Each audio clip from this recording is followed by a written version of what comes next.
don't know who needs to hear this, but when you're looking for an apartment, fuck the amenities. They're going to try to sell you on everything else but the unit. You'll be right here spending $3,000 on a studio apartment just because it's got a pool and a pickleball table. Oh yeah, my apartment got a rooftop lounge and an indoor pool. You ain't going to use that shit. You're going to be at work trying to pay that rent. And if you do use the amenities, it's going to be crowded as hell because all your neighbors got to use it too. And I tell you one thing, it ain't nothing luxury about hearing your neighbors f***ing. The walls must be made of paper mache, 2x4s or something. Got them Trey Songz walls. I bet the neighbors know my name. They do. Hey man, all I'm saying is don't get scammed into one of these luxury apartments because they will try you. Do your due diligence, look through the reviews, make sure it's an actual good apartment. You could save a lot of money. Or, go ahead and find out yourself. You're going to wish you hadn't. As somebody that deals with real estate on a day-to-day basis, I'm going to tell you, is there a scam behind luxury apartments? What is it about it that makes it so expensive? Let's get to it. I'm going to tell you my opinion on whether it's worth it. The last thing I wanted to come home to from sweating at the gym to my motherfucking house AC being off. And this is not the first time that happened. This is the second time that happened. Please don't tell me today's Friday. Hold up. Because if today's fucking Friday, I will be fucking livid. Hold up, y'all. Hold up. Please tell me today's Thursday. Thursday. Where's my fucking iPad? That means the HVAC guy's not coming until Monday. What day's today? Bro, today's Friday. Marica. No! How the fuck am I paying $2 for a 1-bedroom apartment and my AC is off? This is the second time this shit happened, bro. And last time it happened over the fucking weekend. I'm not about to be in my crib for a whole fucking weekend with no fucking AC!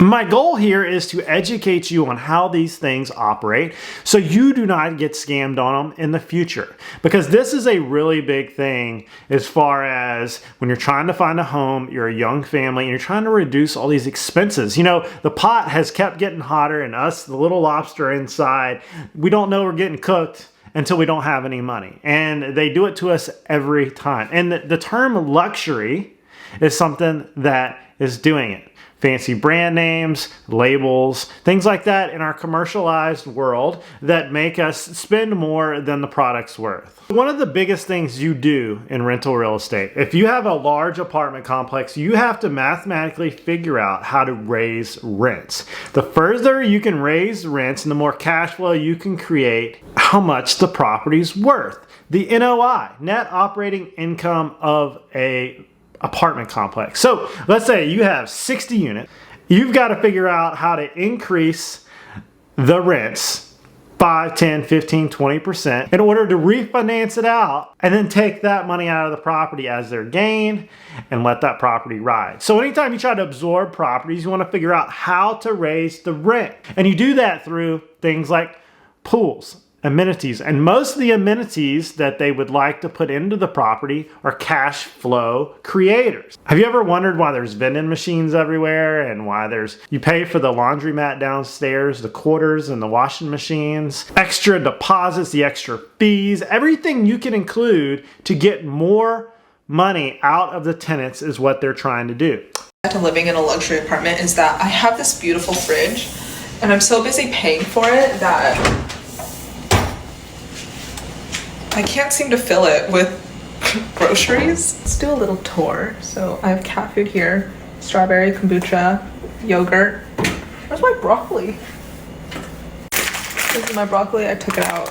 It's my dinner. I've already used up my weekly allowance and it's Tuesday.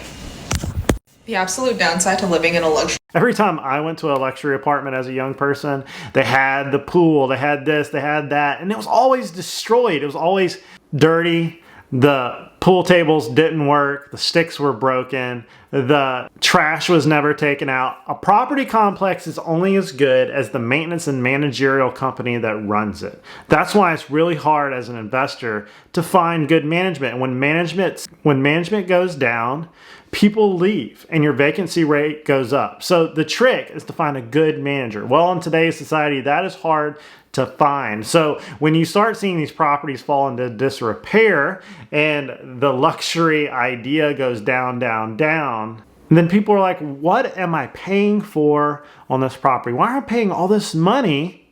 Why not just go get a cheaper apartment? And they leave, and then vacancy rate goes up, cash flow goes down, property goes into disrepair, and then the investors are mad. So this is how this works. Like, this is how all this works. If they can add a little more price per door, as in renovation, and they can charge a little bit more per door, their cash flow goes up. So you'll see these things like the fancier handles, or you'll see the pool.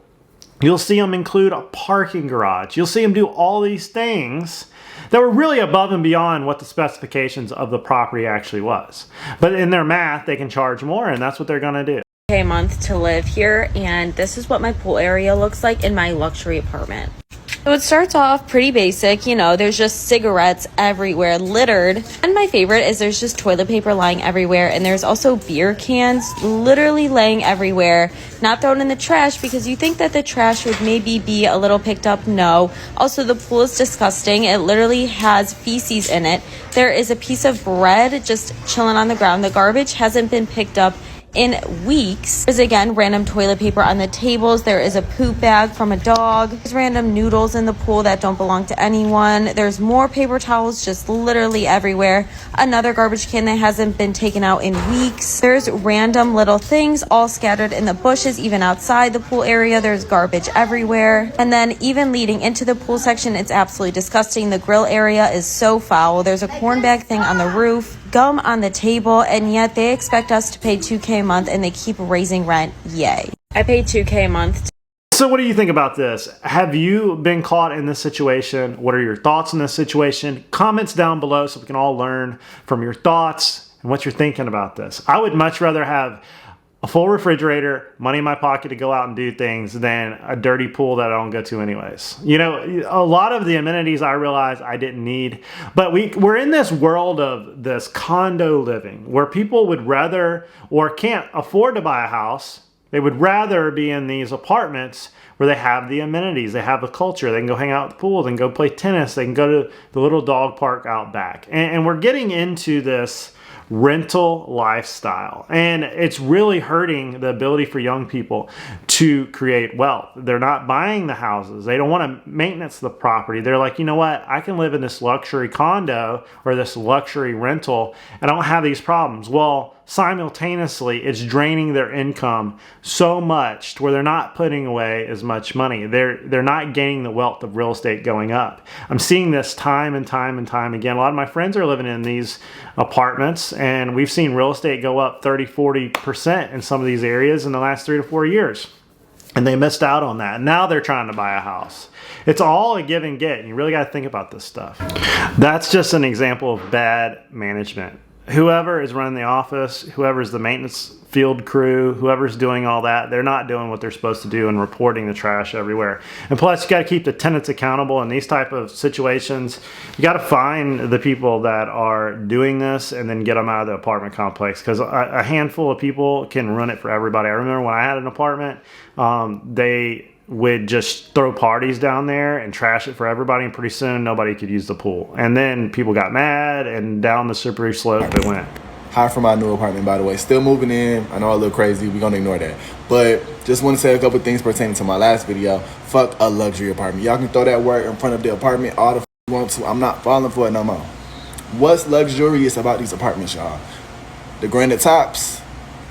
Life gets a little bit more luxurious than granite tops.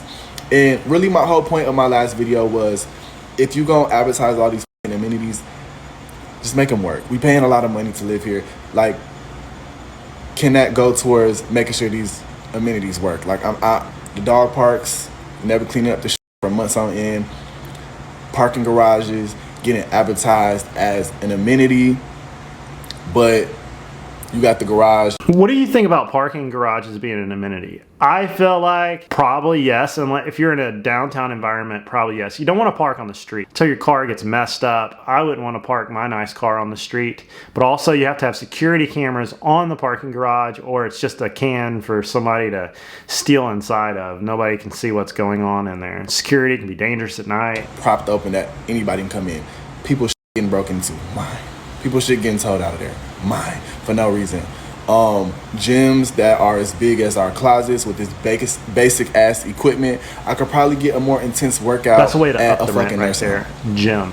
Valet trash that's never getting picked up on schedule. It's being left out there for days, stanking up the fucking hallways. Everything looks so bright on the website, but why the lights so dim in this? Like, why is it so dingy and dirty looking in this luxury apartment? Why?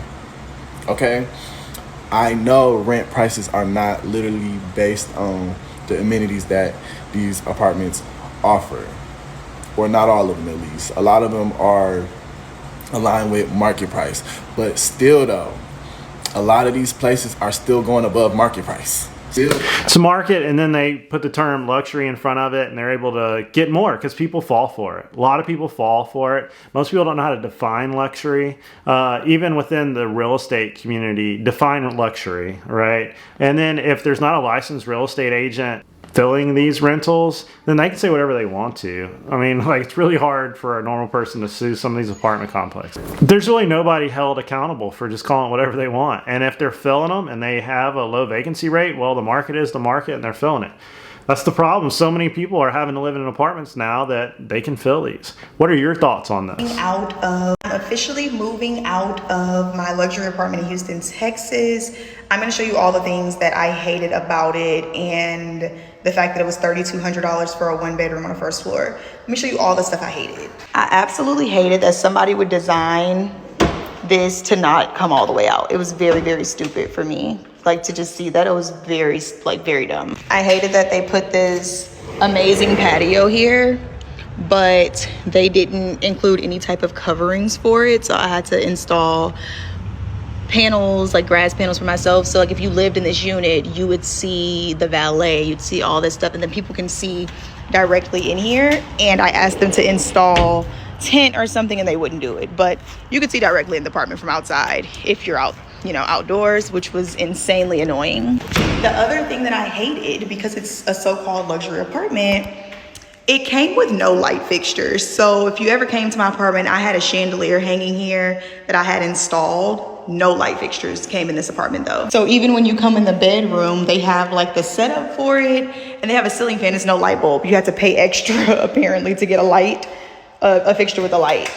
Very insane. I also did not like the closet at all. This was very like constricting to me because it just wasn't the best use of space. And I also didn't like that the electrical stuff was in here. It was a very nice size bedroom though. I almost forgot my ladder. I would have been very upset. Let me bring that with me. The other thing that I didn't like, because I was right outside of the main entrance, is that you can hear all of the traffic from the hallway if you're right here. Like anytime the door closes, any of that, you could hear everything, which is annoying. This other thing. This looks like this apartment was not originally an apartment. It looked like it was some type of other building that was retrofitted for apartments, and that's why you have this weirdness going on. Most likely a hotel or a motel turned into apartments. They're actually doing that downtown here. It looks very interesting. But it's something that I check when I'm looking at homes, when I'm looking at anything now. The freaking water pressure is so bad here. Like when I say horrible, it is horrible. But the location was lit. Apparently this is where the hot girls in Houston stay. I didn't know that. Nobody that was like black really lived here when I moved in 2 years ago. But now like this is where the hot girls are staying. I'm jumping ship, but this is apparently where the hot girls be at. What do you think about that? First thing I thought of with the water restriction is either landlords paying for the water and they constricted it down at the turn on, or that it's an old building with old pipes and you've got bad water. So you got to watch out with some of these buildings that were something else, old ones, and they've not been put up to code, and yet they've tried to maximize the amount of doors, rented units in these buildings to maximize profit. And that's why you see these weird extra apartments. It's like it was something else. In its recent life, it was something else. I'm going to show you the most insane apartment I've seen in New York City. This is a whole apartment. Yes, I am not kidding. Have you ever seen a smaller apartment? Because I don't think I have, to be honest. It does have washer and dryer in the unit, if that makes a difference. But here's a kitchen.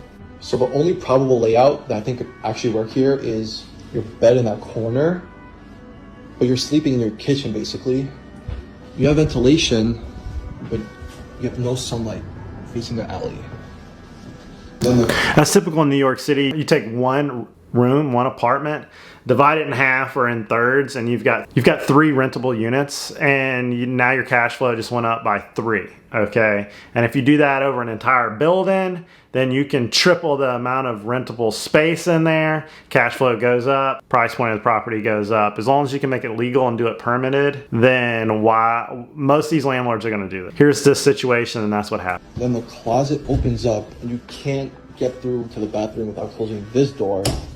And then when you get to the bathroom, you have to keep this door closed so that the shower door can open. So basically, I want to show you how... Like in some places in the United States, that would not be livable space. But it looks like in New York City, it's legal livable space. That's wild. Small this apartment actually is. This is me going full wingspan But it looks like you rented it. to the end. And I'm basically touching both walls right now. So before I tell you guys what the rent is, I want you to take a guess. I'd be so claustrophobic in there. Who would have thought when you signed your lease that they would be ripping the siding off of the whole building, replacing windows, and repainting the whole thing within the year that you're living there? Because who the hell plans for that? Because if we would have known, we would have checked the lease and said and saw that it said that we're not allowed to ask for compensation for construction. Who thinks that they're going to replace the whole siding and windows and repaint on a 6-year-old building?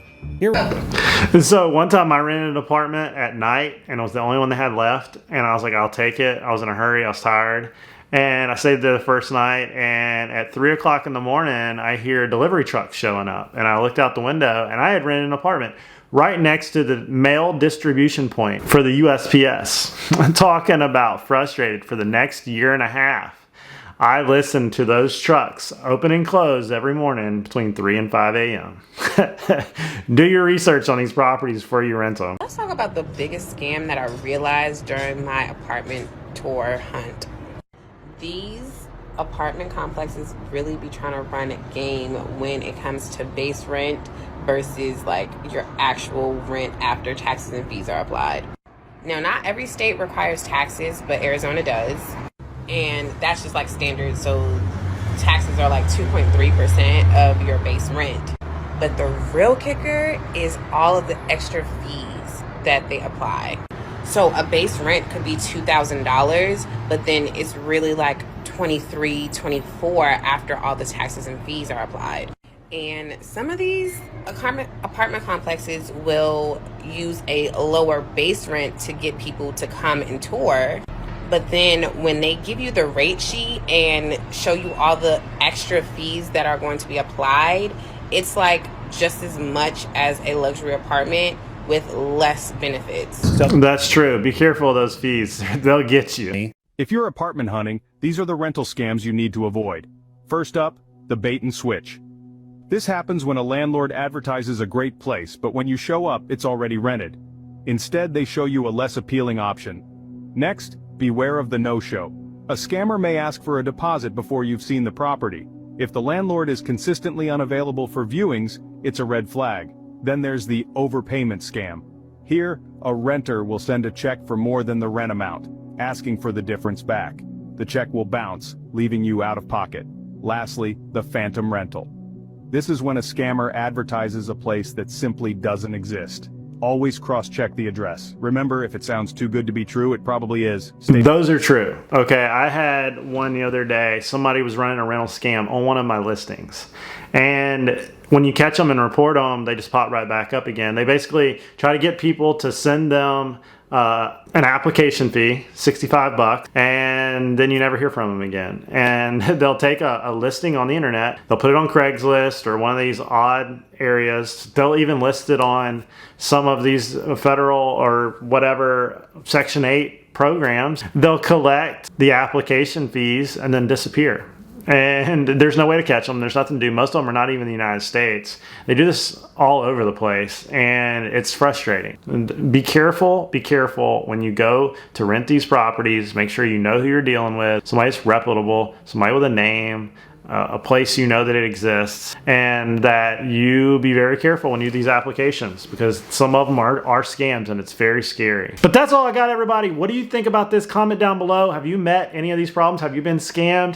Have you decided if luxury real estate is worth it? This stuff is really frustrating, and I know you get mad when you figure it out and you've been there a year, and then it costs money to move, it costs money and time, and then you got to find another place, and it messes up your day-to-day. Traffic's different, drive home's different. It sucks. I know, I've been there. I've lived in these apartments. But just know that it's better to find a good apartment and not have all these amenities than a terrible apartment and have these amenities and they be trash. See you guys in the next video. Don't forget to like and subscribe, and on to the next one.